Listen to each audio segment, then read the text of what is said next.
अस्सलाम वालेकुम, welcome back to News Hub. मैं हूं आमना रिजवान और मेरे साथ मौजूद हैं यूट्यूब के बहुत एक्टिव व्लॉगर और रिपोर्टर और जर्नलिस्ट सदीक जान साहब, जिनके साथ आज हम बात करेंगे करंट अफेयर्स के बारे में। अस्सलाम वालेकुम सर। वालेकुम अस्सलाम। सर कैसे हैं आप? अल्हम्दुलिल्लाह। सर बताइएगा कि फजलुर रहमान साहब ने अक्टूबर के महीने में जो लॉकडाउन की कॉल दी है, क्या अपोजिशन पार्टीज़ जो हैं वो उनका साथ देंगी?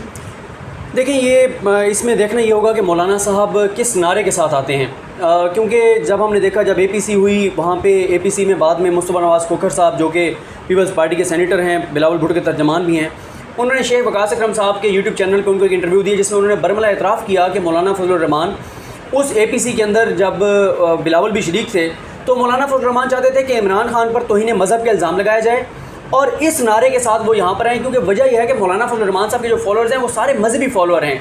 वो एक ही चीज़ पे लड़ने मरने को तैयार होंगे और वो होगा अगर दीन का नाम लिया जाएगा, अगर मज़हब का नाम लिया जाएगा, अगर इमरान खान को तौहीन मज़हब का इल्ज़ाम उस पर लगाया जाएगा तो। वरना उनको ये इस बात पे शायद वो जाने कुर्बान ना करें कि हम हुकूमत गिराने के लिए जा रहे हैं। मौलाना साहब गिराना तो हुकूमत चाहते हैं, मौलाना साहब चाहते तो इक़्तिदार लेना है, मौलाना साहब आना तो असम्बली में चाहते हैं, लेकिन मौलाना साहब नाम मज़हब का इस्तेमाल करना चाहते हैं। अब इसमें बहुत बड़ा मसला ये है कि एक तो हमारे इदारों का भी इम्तिहान है, हमारी पॉलिटिकल जमातों का भी इम्तिहान है, लेकिन जो है सियासी जमातें जितनी भी हैं उनको सियासत का हक हासिल है, उनको सियासत करनी चाहिए। और ये पाकिस्तान के लिए भी बेहतर होता है कि तमाम सियासी जमातें जो हैं वो अच्छे इशूज़ के ऊपर सियासत करें। हुकूमत अगर कुछ गलत कर रही है उस पर दबाव बढ़ाएं और हुकूमत को मजबूर करें कि वो बेहतर इक़दाम करे। लेकिन जब कोई जमात वो काम करेगी जो मौलाना फजलुर रहमान करना चाहते हैं कि आप मज़हब की आड़ में आके यहाँ पे लोगों को तैयार करके ला रहे हैं। और फिर मौलाना साहब ने जो मुझे सबसे ज़्यादा एतराज़ है उनकी 2-3 चीज़ों पे है। एक तो आपको याद होगा जब इमरान खान ने अमेरिका में पाकिस्तानी कम्युनिटी से खिताब किया तो मौलाना साहब ने कहा कि वो तो सारे के सारे कादियानी थे, अब जो मुसलमान हैं उनको आप कैसे कादियानी कह सकते हैं, आप कैसे उनके ऊपर इतना बड़ा इल्ज़ाम लगा सकते हैं। फिर आप हमें दीनी तालीमात ये बताते हैं कि झूठे पे अल्लाह की लानत हो, झूठे के लिए क्या अजाब है, झूठे के लिए क्या सज़ा है, झूठे के बारे में कुरान क्या कहता है, हदीस क्या कहती है, हक़ करीम सल्लल्लाहु अलैहि वसल्लम क्या कहते थे। लेकिन आप खुद इतना बड़ा झूठ बोल रहे हैं, आप खुद को इतना बड़ा आलिम दीन कहते हैं, आप कहते हैं मैं हज़ारों उलमा का सिपा सालार हूँ और आप इतना बड़ा झूठ बोल रहे हैं। अब मुझे बताएं, ओवरसीज़ पाकिस्तानियों ने भी ये सवाल उठाया इदारों से कि भाई हमारे ऊपर जो इल्ज़ाम लग रहा है, क्योंकि पाकिस्तान में बहुत इंतहा पसंदी और शिद्दत पसंदी अभी तक है माशरे के अंदर। दहशत गर्दी पर हमारी फ़ौज ने काबू पा लिया, लेकिन दहशत गर्दी जिससे जन्म लेती है वो इंतहा पसंदी, वो शिद्दत पसंदी, वो अभी तक माशरे के अंदर मौजूद है। वो वक्त लगेगा, उसके लिए आपको निसाब में तब्दीलियाँ करनी है, आपने मदारिस की रिफॉर्म्स करनी है, आपने मदारिस को मेन स्ट्रीम में लाना है, आपने उनका निसाब चेंज करना है, आपने और सख्ती करनी है, आपने हेट स्पीच रोकनी है, बहुत कुछ अभी करने को बाकी है। तो इस सब के होते हुए जब आप उन सब ओवरसीज़ पाकिस्तानियों को कह रहे हैं कि वो कादियानी हैं, वो इस्लाम दुश्मन है, वो मुसलमानों के दुश्मन है, उनमें से कोई पाकिस्तान आता है और खुदा न खास्ता उसको कोई भी यहाँ पे आपको पता है मज़हब के नाम पे लोग क्या से क्या कर गुजरते हैं, जिनको इतनी अवेयरनेस नहीं होती और वो अपने लीडर्स को सुन के और कोई माइंड बना लेते हैं, तो कौन जिम्मेदार होगा। फिर इदारों को ये सोचना चाहिए कि मौलाना फजलुर रहमान साहब मुसलसल क्या कर रहे हैं, वो अपने कारकुनान को फ़ौज के ख़िलाफ़ भी तैयार कर रहे हैं। और उसकी वजह क्या है, मौलाना साहब को ये पता है कि जब वो इस्लामाबाद की तरफ अगर आएँगे तो अहम जो हमारे तनसीबात हैं, जो अहम मकामात हैं, अहम इमारतें हैं, अहम इदारे हैं, उनकी सिक्योरिटी फ़ौज के पास होगी।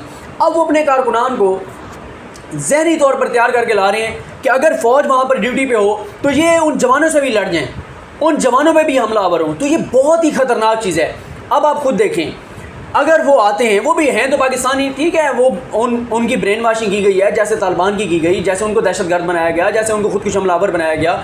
वो मासूम बच्चे ही थे जिनको वर्गला के ब्रेन वाशिंग करके और उनको खुद कुछ हमलावर बना दिया गया और उनको बताया गया कि आपको ये इनामात मिलेंगे, ये इनामात मिलेंगे, ये इनामात मिलेंगे और आप सीधे जन्नत में जाएंगे और इस तरह की चीज़ों के ऊपर।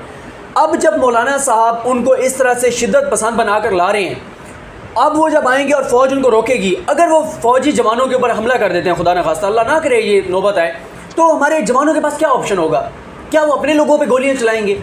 तो मौलाना साहब को पहली बात तो है कि मौलाना साहब को ये सोचना चाहिए कि आप करें सियासत।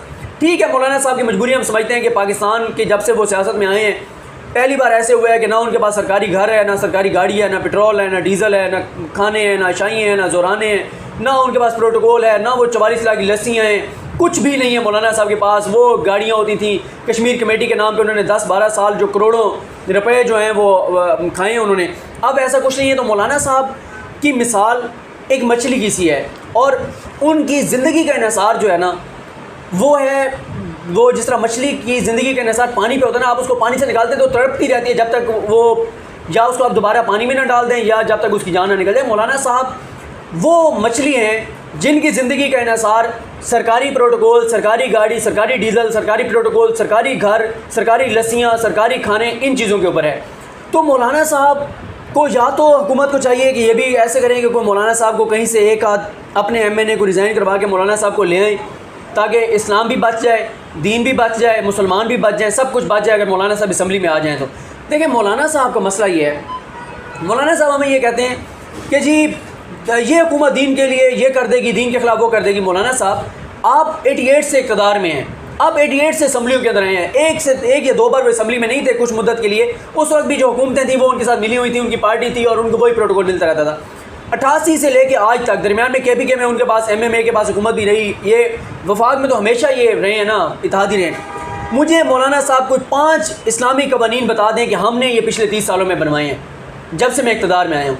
फिर मौलाना साहब ये बता दें कि 10 साल ये कश्मीर कमेटी के चेयरमैन रहे।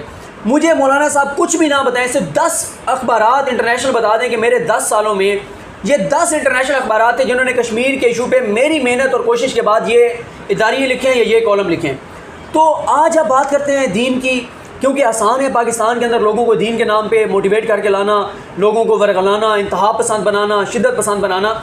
अब बात जो आपका सवाल था वो है कि नून लीग और पीपल्स पार्टी का मुझे तो बिल्कुल नहीं लगता कि वो तौहीन मज़हब के नाम पे मौलाना साहब आएंगे तो पीपल्स पार्टी उनका साथ देगी, वो नहीं आएंगे। लेकिन नून लीग में क्योंकि पॉलिसीज़ अभी तक चल रही हैं नवाज शरीफ साहब की, मरीम नवाज़ की, चाहे वो जेल में हैं उनकी पॉलिसी चल रही हैं, वो चाहते हैं कि पाकिस्तान में ऐसी तबाही और बर्बादी हो जाए कि हम एहतसाब से बच जाएँ। उनकी ये सोच है, वो साथ दे सकते हैं, नून लीग साथ दे सकती है, लेकिन पीपल्स पार्टी, अच्छा इसका एक और एंगल भी है। अच्छा वो कहते हैं वो साथ दे भी दें, कितने बंदे पीपल्स पार्टी सिंध से ले आएगी? पंजाब में तो उनके पास उम्मीदवार नहीं थे इलेक्शन लड़वाने के लिए, कारकुन वो कहाँ से निकालेंगे?